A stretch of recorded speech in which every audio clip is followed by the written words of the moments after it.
Thank you very much for the kind introduction. It's a pleasure to be here. First, I'd like to thank Christian, my friend, for the kind invitation, also Jack, for organizing the conference.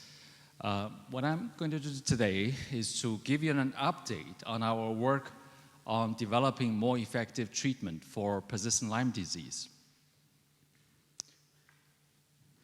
So this is just an outline of the presentations. I'm going to start with a brief overview of the complexity of the Lyme disease, and then tell you about the complexity of the organism that causes the disease. It's a very intriguing, very intelligent organism. Then I'm going to tell you about the persistence problem. It's really intriguing, difficult to deal with. I'm going to show you that Borrelia developed different variant forms, developed persisters that are tolerant to the current antibiotics used to treat Lyme disease, and our approach to develop a more effective treatment based on the FDA-approved agents that target Borrelia persisters, and show you the approach of a drug combination that is more important than a single drug agent in treating the persistent form of the disease. Then I'm going to show you about our work on essential oils, which is quite interesting. And then our more recent study on identifying agents from the herbal medicine, that some of which turn out to be quite active against Borrelia bacteria. Following that, I'm going to really show you a new model for Pd Lts. Okay. Then show you our work on a more rapid mouse model for evaluating the drug combination regimen against Borrelia persisters. And then finally, I'm going to tell you about the strategies used to treat persistent Lyme disease, ending with some future directions. As you all know, Lyme disease is the most prevalent, common vector-borne disease in the US and in Europe. And in the US, we have over 300,000 cases a year, and the number is increasing, which is quite concerning. And it's expensive to treat in the US. It costs more than $4.2 billion a year to treat Lyme disease. Although the disease in the US is mainly focused in the northeast part, the Midwest, but you find Lyme disease in all counties, states in the US. The disease is actually rather complex. It has its two forms. One is the acute phase of the disease, where it starts with a tick bite. Then you get initially early localized form of the disease, like a EM rash. Then when the bacteria gets into the bloodstream, a lymph, and then spread to other parts of the body, the patient can develop this early disseminated stage of the disease, like carditis, as well as Bell's palsy, neurological symptoms. Then the disease can move on to develop into this late disseminated form of the disease, like arthritis, Lyme arthritis, right? Then also into this late stage called Pd Lts, post-treatment Lyme disease syndrome. The early form of the disease is relatively easy to treat. Well, that's at least based on the current observations, where the current IDSA guideline uses 2 to 4 week single antibiotic treatment with doxycycline or amoxicillin or cefuroxime. When these oral agents don't quite work, then this IV form of ceftriaxone that's given for another 4 weeks for treating this carditis, as well as for patients with neurological symptoms, neurolyme. But that doesn't quite resolve the entire problem. Then there's still some 10 to 20% of the patients still continue to suffer from chronic symptoms. That's, in fact, it's all about the persistence problem of Lyme disease, which is actually probably the most important problem facing Lyme disease care. That is, what happened? Why this single course of 2 to 4 week antibiotic fails to work, right? So, but of course, the percentage as in different reports vary quite a bit, ranging from a few percentage to almost as high as 50%. But the standard, according to the CDC, is 10 to 20%. But there have been different clinical trials trying to treat such PDLDS patients, but without very good outcome. But there are some, so there are essentially 4 clinical trials. The Clamden trial actually did not find any improvement in symptoms. The more recent Dutch trial by Brand and DDL also did not find improvement in treatments. These are all treatments with IV ceftriaxone initially for 4 weeks or 2 weeks, then followed by doxycycline for additional time of 2 months or 3 months here. Here there's some drug combination being used as well. But in neither trial, it didn't seem to improve the symptoms, okay? Whereas in 2 other clinical trials, one is by Kropp, the other by Brian Fallon, they show some improvement in symptoms. But then the symptoms would relapse if you stop the treatment. So it's not really a cure, so it's being a problem. One can debate or discuss what is the cause for this failure of the current treatment. But based on this, CDC or the IDSA does not recommend antibiotic treatment for persistent Lyme disease. Okay? So then they would say, well, antibiotics does not work for persistent Lyme disease. But that's a bland statement. It doesn't mean that any antibiotic, all antibiotic would not work, right? So it has to do with the approach to this problem. So as in fact, it's a persistence problem that is not easily dealt with by a single antibiotic. It also depends on what kind of drugs you use and how long you treat. And it's well known in the field of chronic infections, a single antibiotic for treating persistent infection like tuberculosis does not work very well, okay? One would need a drug combination approach, but not all drugs, but would have to include persister drugs. So that's what I'm going to tell you about. That's our work. So, but because there is really no FDA-approved treatment for this disease condition, patient would take actually all sorts of medications, as you all know here, some of which are actually physicians or patients, right? We actually know the problem with the treatment of persistent Lyme disease, which is a huge problem. Patients would try all sorts of medications. They don't work very well. So it's a huge unmet medical need. And in fact, the problem is actually getting worse because we're getting accumulating number of persistent Lyme cases. So that's according to more recent study by Alison DeLong et al., the number of cases by 2020 in the US would be up to 2 million cases of PDLDS patients, which is really a huge number.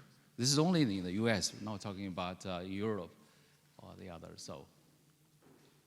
So the treatment for persistent Lyme disease, you have all different kind of treatment modalities. It's like a Wild West because they don't work very well. So people try all sorts of things, starting from antibiotics, herbs, Rife machine, IV, IG, even UV radiation, which is quite amazing. But some seem to have some effect, others don't. Seem to work on some patients, but not the others. So it's really all over the place. It don't work very well. So what causes PDLDS? The simple answer is that we don't quite know very well yet, but there have been different factors being discussed, different theories. One is a host response to antigenic debris. That means the organism already dead, and then the immune response to such dead components of the bacteria is involved. The other is it's autoimmunity, autoimmune response. Okay? Third theory is that it's due to residual damage that happened already during the infection or inflammation process. Nothing can be done about it. Then the fourth theory is that it's a co-infection.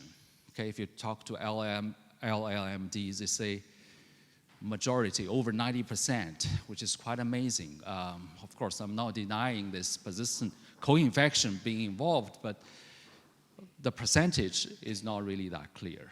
If you talk to some other physicians, they would say, well, co-infection does not play a very important role. It's just a pure persistence problem. But if you talk to some other physicians, they say, oh, over 90% would be co-infections. So I'm just stating the fact. I'm not really making a stand on either side, how common the co-infection problem is, but it's just one of the theory. Then, of course, this is a persistent infection. Then it's not cured by this 30-day doxycycline treatment. So there have been different animal studies as well as in vitro studies that have suggest that current Lyme antibiotic treatment does not work very well. For example, there have been different animal studies in mice, dogs, monkeys that show that the organism after antibiotic treatment with doxycycline or ceftriaxone, then the organism is not completely eradicated. Okay, so you can actually, but the unusual thing here, unlike other common bacterial infection, is that Borrelia does not grow back after antibiotic treatment in most cases. Unlike tuberculosis or other persistent infection, when you treat with antibiotic, when the disease relapses, you can see the organism. But Borrelia bacteria is very unusual. It's very difficult to grow, okay, especially after antibiotic treatment. So there have been other clinical studies as well in patients that show varying problem with the persistence. In some cases, you can culture the organism. That is relatively rare. But in other cases, then they've been studied by the NIH people like Adriana Marquez that uses xenodiagnosis, relying on the ticks to bite patients after antibiotic therapy. And occasionally, okay, only occasionally, very rarely, the ticks are able to pick up the Borrelia bacteria and get the Borrelia bacteria to amplify in the ticks. That can only be detected by molecular tests like PCR, but not by culture. So the bacteria really can reside in the state of a viable but non-culturable state, okay? So called a VBNC, which is a poorly understood state of the organism that is not really addressed by the current science. That is, the current culture methodology is not yet very good because when you culture patients' blood, very difficult to get any positive bacteria to grow out of a patient blood. Okay. In some cases, of course, one can say the bacteria already gone into the tissues, only in the blood, transiently, but in other cases, it also reflects the issue of the culture methodology that is not yet very good to demonstrate the problem. Borrelia bacteria is a very intriguing organism because it can change its morphology. This has been known in the field for a long time. In fact, we found that suddenly to be the case. And in the young culture of a log phase culture, 3-day-old growing culture, the bacteria primarily reside in the state of a spirochete. Okay, that's a growing form. But when the culture gets older into the stationary phase, like a 7-day-old culture, the organism started to change form into round bodies, as well as develop small microcolonies. In 10-day-old culture, it started to accumulate more aggregated form called a microcolony form. Okay? These variant forms are actually persister forms. We show that these, when isolated, are tolerant to antibiotics that used to treat Lyme disease. Okay. We showed that, in fact, it's a spirochete form, the growing form, that is quite susceptible to current Lyme antibiotics, but the non-growing stationary phase are completely tolerant. This was published a few years ago, so I won't really go into detail here, except to show that this persistence issue is a huge problem, and it's some people use Hydra as analogy for this persistence problem because they have this 9-headed monster that really, when you chop off one, the next one's still there. You can't just take care of the problem with a single agent. So what I'm showing you this is to really demonstrate the complexity of the problem. You can't rely on a single agent to take care of a complex structure, a complex system. Okay, this is really, you need a systems approach to address complex problem like this. You can't rely on a single drug like the current approach to treat the complex disease like a persistent Lyme disease. Okay, so this is really the problem here with showing this Greek mythology Hydra. Okay, this is Hercules is the man who finally able to defeat the Hydra. Okay, so we need to really try to understand how he did that. So how do we deal with a complex problem like this? We need to start somewhere, right? We think that we need to use a combination approach. That is the Yin-Yang model, the Yang means growing bacteria, sorry. Where is that? Yeah. So Yang means growing bacteria. When growing bacteria accumulates to a certain level, start to develop persister forms. And then when persister forms accumulate to a certain level, it started to grow, growing into the growing form again. So to take care of this complex heterogeneous population, one would need a combination of different drugs that target different bacterial populations. So for example here, this is really a paradigm for treating tuberculosis, where we need drug like isoniazid that kill the growing form of the bacteria. Then we need drug like a rifampin that kills both growing and non-growing form of the bacteria. Then we need drug like pyrazinamide that kill only the non-growing form, the Ying form, non-growing persister form of the bacteria. You need to use all three drugs in combination to be more effectively cure the persistent infection like tuberculosis. So this is the same sort of approach we use for treating persistent Lyme, at least starting from in vitro. So when we started, there were no antibiotics active against the persister form of Borrelia.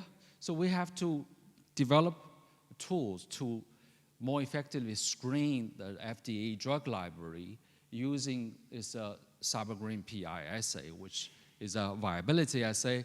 The cybergreen stains the live cells green. The PI stains the dead cells red. So based on the green and the red cell ratio, one can quickly tell whether the drug is effective or not. Again, so when we did this, we screened the FDA-approved drug library against the non-growing stationary form of the Borrelia. So in the first study, we identified a range of drug candidates that are quite active, more active than the current Lyme antibiotics.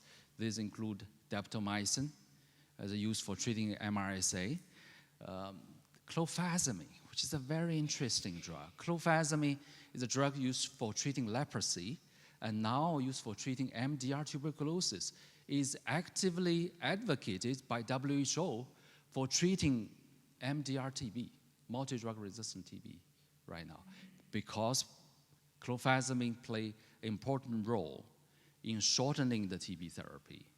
From the MDR treatment from 18 to 20 months down to 9 to 12 months, which is quite amazing. It's the effect of the drug persister drug like clofazimine, okay? And I'll come back to the importance of pyrazinamide later, but so we found these drugs that are more active against the Borrelia persister forms. Then reported in different papers. We did different screens, identified different agents. So importantly, I want to point out, using this cybergreen PI assay, we're able to rank the relative activity of the current Lyme antibiotics as well as drugs used for treating persister forms. For example, we found that the current Lyme antibiotics like amoxicillin, doxycycline, these actually don't work very well. So here we're looking at the percentage of live cells. The higher the percentage, the less the activity. The lower the percentage, the more the activity of the drug. So we found that indeed the ceftriaxone, which is a very powerful antibiotic, turned out to be really the most active agent among the antibiotics used to treat Lyme disease. So that really makes all the sense. We found that we can use the cyber-grain PI assay to gauge, to evaluate the activity of the drug, especially the persistent drug. And we found that our persistent drug we identified like daptomycin, clofazimine, give much lower percentage. That means more active than the current Lyme antibiotics. So these are the agents we found that in addition, that's reported in the second paper, including rifamycin, artemisinin, methylene blue, very interesting. So here I talked to you about this TB treatment principle, that is to use a drug combination approach. TB treatment still requires 6 months treatment, okay? As an initial phase, intensive phase of 4 agents, it's really the first 3, azanazine, rifampin, pyrazinamide, that's the most important drugs for treating TB. I told you about these different drugs targeting different bacterial population of TB. Then this slide is really to demonstrate the importance of persistent drugs. So the current antibiotics is like the mower, okay? The chop off the first part, okay? But you still have the roots in there remaining. When you remove the antibiotic, you get relapse problem. The thing grows back because the root is still there, right? Then we need drugs like the shovel that dig out the root. Okay, then the whole thing dies. Okay, so we believe the persistent drugs are like the shovel. So you would need both the combination of the mower and the shovel in order to do the job. Okay, it's just like a yin and yang, right? Need the 2 types of drugs. So this is actually exactly what we found. In fact, even though we found the persistent drugs, we cannot use them alone because alone they have limited activity. They have to be used together with other drugs like doxycycline, cefuroxime. So we found the most powerful drug combinations being daptomycin plus doxycycline plus cephalosporin. This could be cefuroxime, ceftriaxone. So that actually turned out to be the case in vitro. And the question then comes, you have so many different agents, which drug combination, right? So potentially you can have thousands of different drug combinations, but not all drug combinations work. Not all drugs are created equal. This is an important concept to convey, okay? We have different types. This really very important concept of different types of drugs that have different effect on the bacteria. This, I think, is not really commonly known except for people who work with tuberculosis, who actually had developed a more refined approach to the persistence problem, exactly built on persistent drugs, because people know the importance in the TB field of persistent drugs like pyrazinamide, because without pyrazinamide, the therapy is longer. It's actually 9 to 12 months. With pyrazinamide, we shorten it to 6 months. That's why we know importance of persistent drugs. So we know, again, in the drug combination, we have to include persistent drugs. It's not any drug combination would work. If you combine different cell wall agents, that would not work, right? If you combine a cell wall agent with a protein synthesis inhibitor, it may not work as well, right? So you would need this kind of persistent drugs. But again, here, persistent drugs are different. They act differently. I don't have time to go into the details about how persistent drugs work, except to say that they have different targets in general than the common antibiotics. Common antibiotics inhibit cell wall synthesis, protein synthesis, nucleic acid synthesis, or anti-metabolite, like a sulfur drug. But persistent drugs in general don't work that way. But they work on other important persistent pathways, as well as membrane. Membrane active agent is very important part of the persistent drug activity. So here again, as I told you already, we have to really use this positional drug combination. Then the idea is to screen from all these different kind of drug combinations down to this kind of a 3-drug combination approach to be able to more effective. So we have done lots, thousands of different drug combinations. We found that, in fact, a good one would be doxycycline plus cephalosporin plus some other persistent drugs, okay, and also cefuroxime plus cipro, a quinolone drug, then plus atovaquone, for example, or methylene blue, a persistent drug. Then we moved on. We identified, because there are FDA-approved agents, there are only a limited number.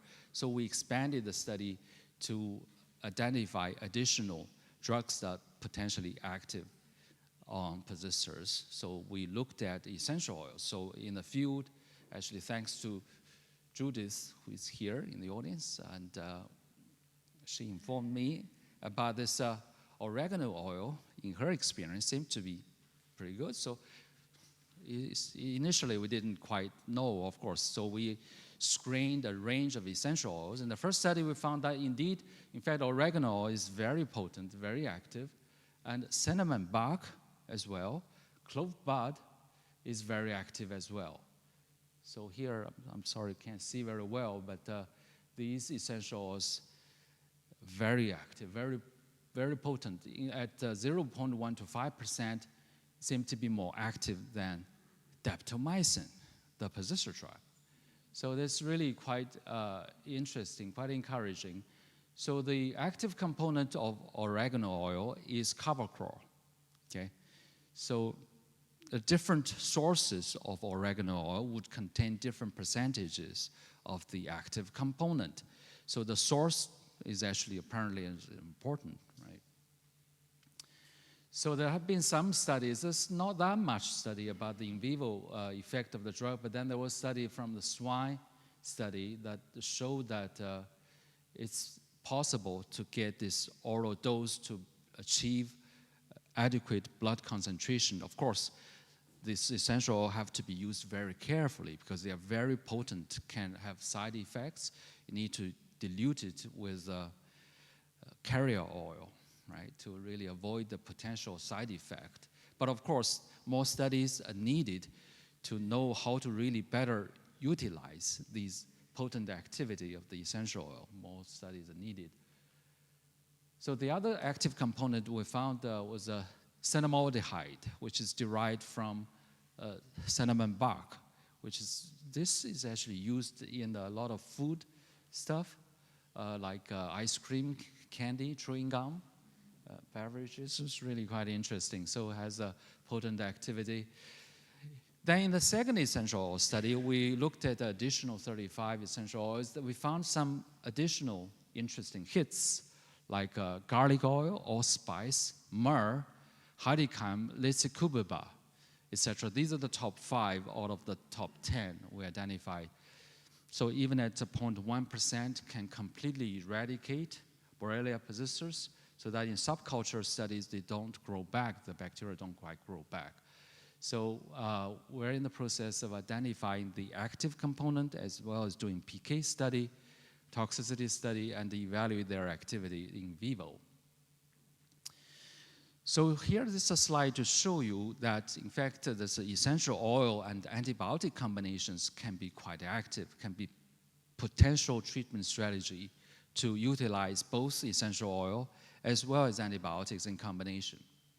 So here we found that doxycycline plus cefuroxime plus oregano or plus clove bud or citronella, bourbon, geranium bourbon, these are more active than either alone, either antibiotic alone or the oil used alone.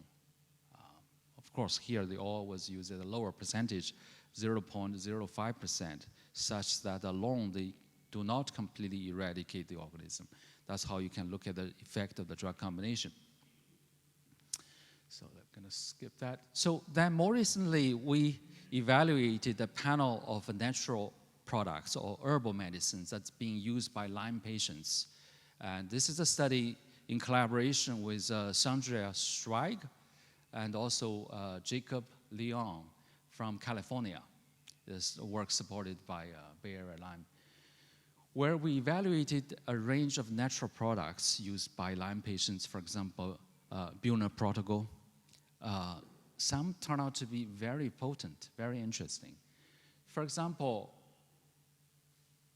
the most active one we found is cryptolapis. And then black walnut is also pretty potent. Then it's Japanese knotweed, cat's claw as well. It's all quite potent. So, yeah, this is actually just, we just deposited a copy of the paper on bioRxiv. For those of you who are interested, you're welcome to take a look at the preprint. It's already posted on the bioRxiv. Yeah, because it's a co-infection problem, we know there's a lot of interest in the Lyme community about drugs active against Bartonella. So we did a screen of the FDA drug library against the Bartonella stationary phase bacteria. It's quite interesting. We found a lot of them actually overlap with drugs active against Borrelia persisters. For example, we found daptomycin, methylene blue, again. So these we found to be active against Borrelia persisters, turn out to be active against Bartonella persisters as well. So this one is an antihelmintic, which is not absorbed very well. This Pivenium pimoate, right? So it may not be used very easily because it's not absorbed. So the other drugs we found of interest is the azole drug, antifungal azole drugs, as well as aminoglycosides, which is already currently used for treating, but just, okay, I know the time is coming up, okay. So I'm gonna skip that. Moving on to the evaluation of the persistent drug regimens in the mouse model. It's all very well, we did all that in vitro. What about in vivo, right? So it's very interesting. So here we were trying to develop this more rapid persistence model to evaluate our drug combinations, because the current persistence model in mice takes about 2 years. We can't wait that long. So in the meantime, we try to develop some alternative, more rapid persistence model in mice. So we were evaluating all these different forms of the log phase, microcolony form, stationary phase, planktonic form. So when we injected these different forms into mice, it's quite interesting. We found the microcolony form as well as stationary phase planktonic form created a more severe mouse model, mouse inflammation, as shown by arthritis here. So you can see the microcolony form created a more severe arthritis, as well as this SP, stationary phase planktonic form, than the log phase. So in terms of pathology scores, it gives higher pathology score as well. So I'm going to skip that. There's a molecular basis for such persistence. As I told you, these variant form of persisters, in proteomic studies, we found that, in fact, these pathways involved in virulence, DNA repair, persistor formation, translation, transport, are all upregulated in the microcolony form and the stationary phase planktonic form compared with the log phase. So this actually provides some potential explanation as to why these forms actually can cause more severe disease. So based on this, we propose this new model of this PTLDS. That is, in fact, the PTLDS starts from the very beginning. That is, during the very process of the tick bite, depending on the inoculum, the status of the bacteria. So if it's primarily microcolony or biofilm form of the inocula, it would create a PTLDS condition from the very beginning. So patient would become sick from the very beginning, even though you treat. It's not going to cure them. Okay? So we call this as a type 1 persistence, or type 1 PTLDS, or type 1 persistent Lyme disease, which is essentially PTLDS. Then we have another type of persistent Lyme disease that is not immediately diagnosed after tick bite. Then the infection goes on to develop into the persistent phase of the disease, okay, we call it type 2 persistence. Okay, so we believe this provides perhaps a better clarity to the terminology, to the condition of the persistent Lyme disease. So with this model, then we were able to evaluate the current treatment with doxycycline, ceftriaxone, the 2-in combination, as well as the best persistent drug combination, right? So we showed that, in fact, the 3-drug combination with daptomycin, ceftriaxone, doxycycline completely eradicated all the bacteria in the ear punch culture model.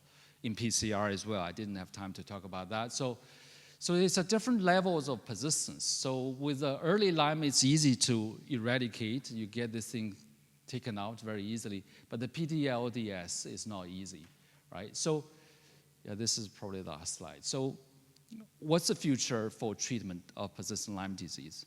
I guess in a relatively short term, we still have to rely on the IDSA initial phase, right? You have to try the first tier. I call it 2-tier. Again, 2-tier for diagnosis, 2-tier for treatment. You would still need the first tier with the IDSA treatment, 2 to 4 week doxycycline. If that fails, then you would move on to the persistent form of the treatment using persistent drug combinations. So to move forward, right. So I think really to be able to resolve the issue of persistent Lyme disease, I think the Yin-Yang model probably provide sort of a bridging for the two camps, and would be an important model to go by, where we have to recognize the 2 phases of the disease and 2 forms of the treatment.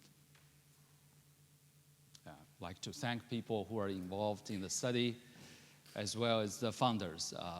Thank the organizer. Thank you. Ying, Ying, I have a question for you. As you are developing an animal model, do you think that the results you obtain in vitro, you can confirm them with a combination of drugs in the animal model?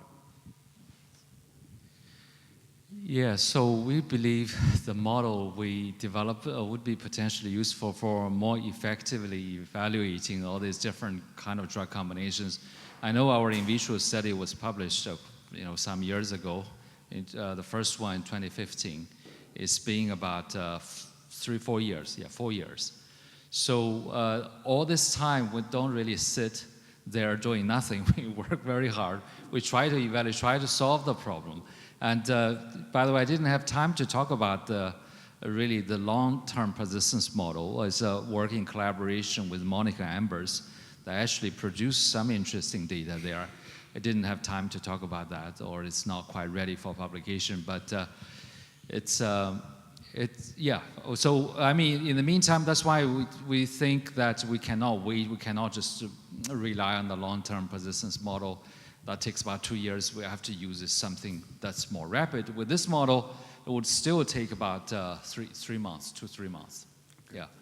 But we believe it's sort of in the interim, it's a good thing to do.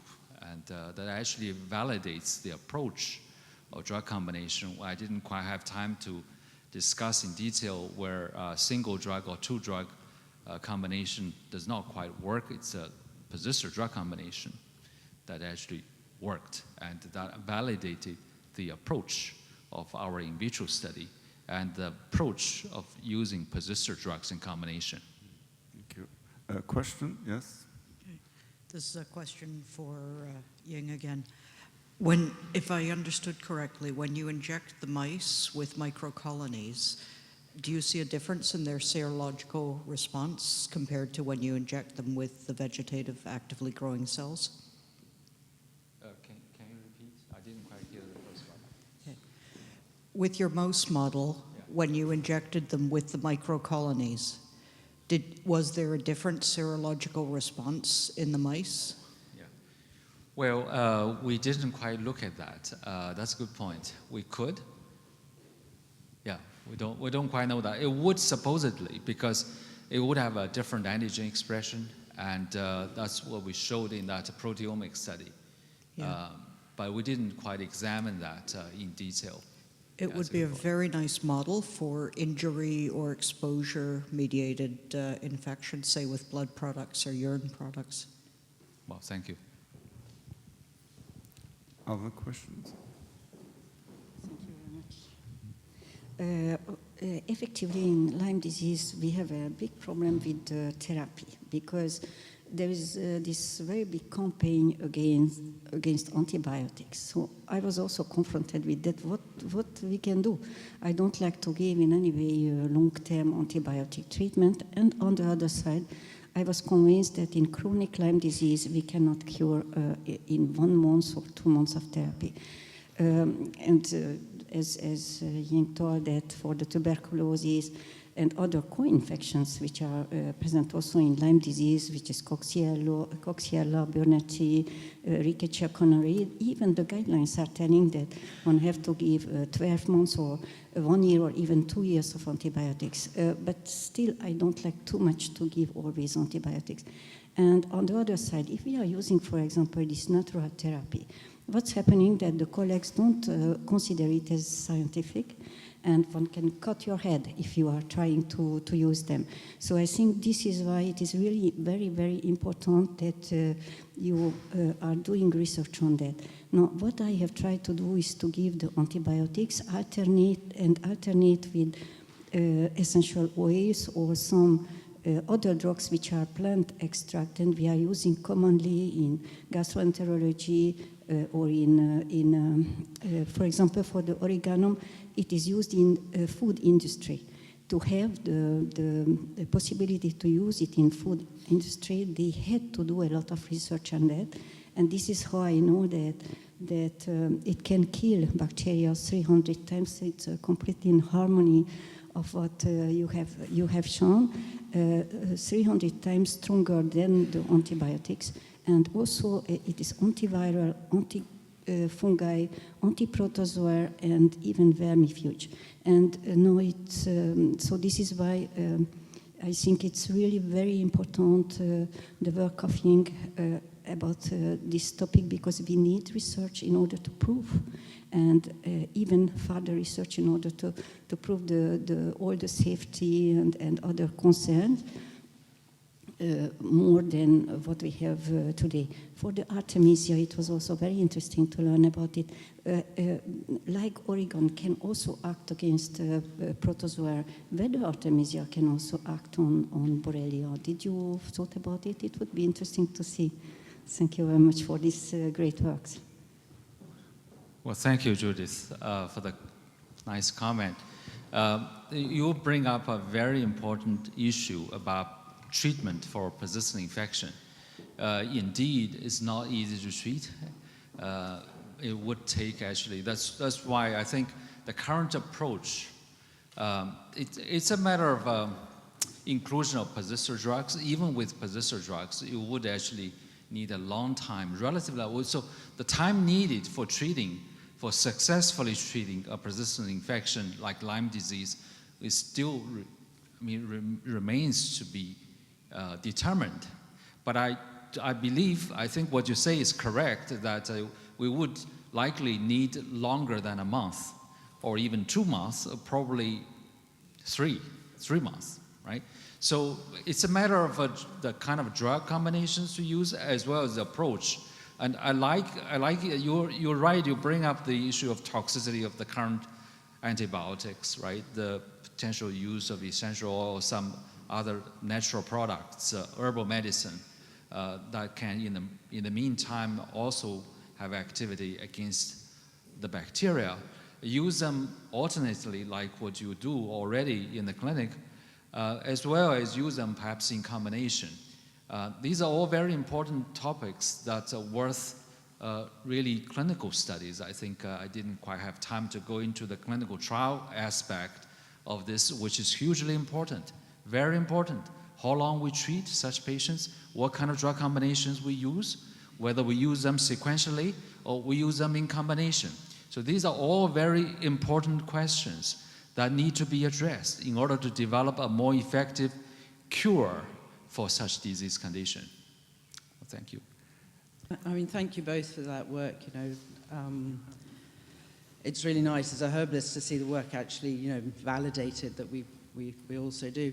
One thing I was going to ask about Artemisia is that in the UK, obviously not publicly, because a lot of oncologists work with herbalists, but it's not known because of the political issues. But Artemisia is used in cancer treatment to potentiate certain cancer drugs. And very often, people do have a more powerful effect with some of the cancer drugs when they have a period of fasting, which there are studies behind, 24 or 48 hours before chemo that's potentiated with Artemisia. And I just wondered if you had if either of you had thought about the way that Artemisia is potentiating potentially antibiotics with Lyme. The only thing I know was done by Weathers and all is in Artemisia you have minerals and tannins that enhance the biodisponibility in the intestine. That's all I know. I didn't work on cancer with Artemisia. It's too much to do. Question for Professor Zhang. Thank you so much for your very relevant work. Your starting point for your research is the FBA drug library and essential oils. And I wondered, for diseases like HIV and hepatitis C, they're working with designer drugs that are specially designed for those diseases.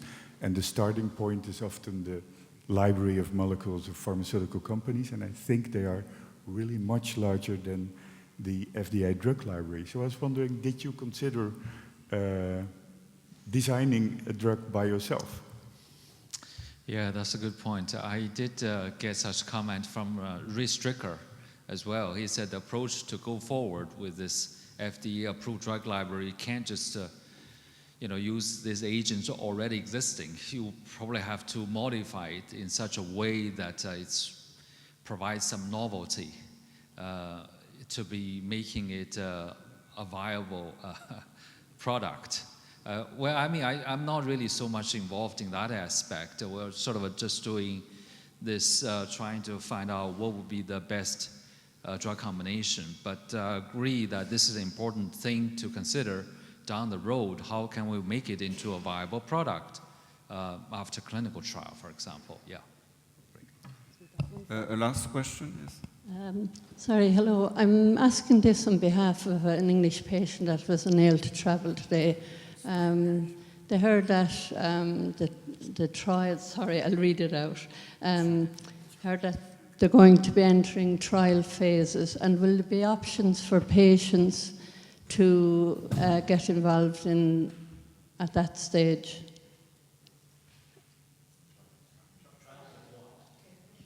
The clinical trials from after the research. Sorry, I'm only reading what. No, for Dr. Zhang. Oh, for me? Oh, yeah. So, yeah, this clinical trial aspect is very important. That's something we're considering. We get a lot of emails, calls about this after the work was published in March, end of March, our Discovery Medicine paper, where we demonstrated the 3-drug combination we found to be most active in vitro turned out to be the most active in vivo as well. That validates our approach. But of course, the next step, which Jack actually mentioned as well, is the clinical trial, which is very important. It's the design of the trial is really critical. What kind of patient enrollment criteria? Right. And I think that's my question to you. So the answer is there are no clinical trials that are being ready to start, because the question I have to you, you said there's PTLDS, partially treated Lyme disease, and then there's UTLDS, untreated Lyme disease syndrome. So you've described two populations, people who get partial treatment and don't get better, and you've got people who get infected that don't even know they're infected, and a couple of years down the way they start getting sick.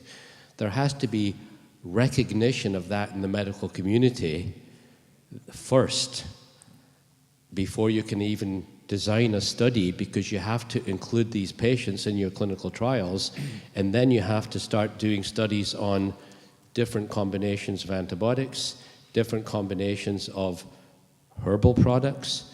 So this is absolutely great work that you guys are presenting here, in vitro, in vivo, in animals, but how do we get it into humans? We've got a way to go, I think, and I'd like your comments on that. Yeah, this is a very good question. This is, in fact, the next step we're thinking about.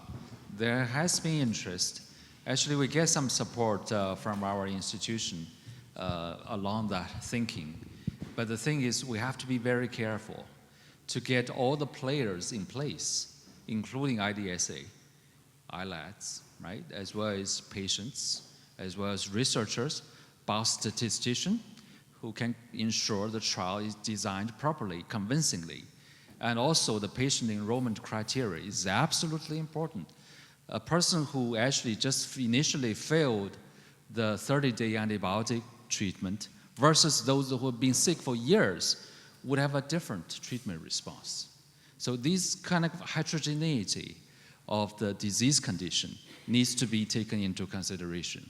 I agree with you entirely. So here we have actually, by dividing the disease into two types, the type 1 persistent disease versus type 2 persistent disease, type 1 being essentially Pd Lts, which is well-diagnosed Lyme disease, taken the standard treatment of 30-day or 2 to 4 week antibiotic with doxycycline, still not cured. So these are Pd Lts patients, but still continue to suffer beyond 6 months, right? So we call these Pd Lts patients. So these that initially failed this therapy would be good candidates initially for the trial. But then maybe the next phase then would be to try on those who don't know how long they've been sick or when they were infected, and how long they've been sick, maybe sick for years before they know that they had Lyme disease. But of course, I know patients do not like to hear that. But you know, of course, from this, depending on, given the limited resources or given sufficient resources, one can try both types of trials if at all possible. But we have to make sure the trials designed properly. I agree with you entirely, so that we'll be able to make a scientific interpretation that such trial data is reliable, is valid, including the placebo control and all that, and also the different treat arms, the current treatment versus the drug combination and all that. All these are important considerations that need to be really taken, Thank you. I think now we should move to the next presentation. So thank you very much, Ying and Lucille.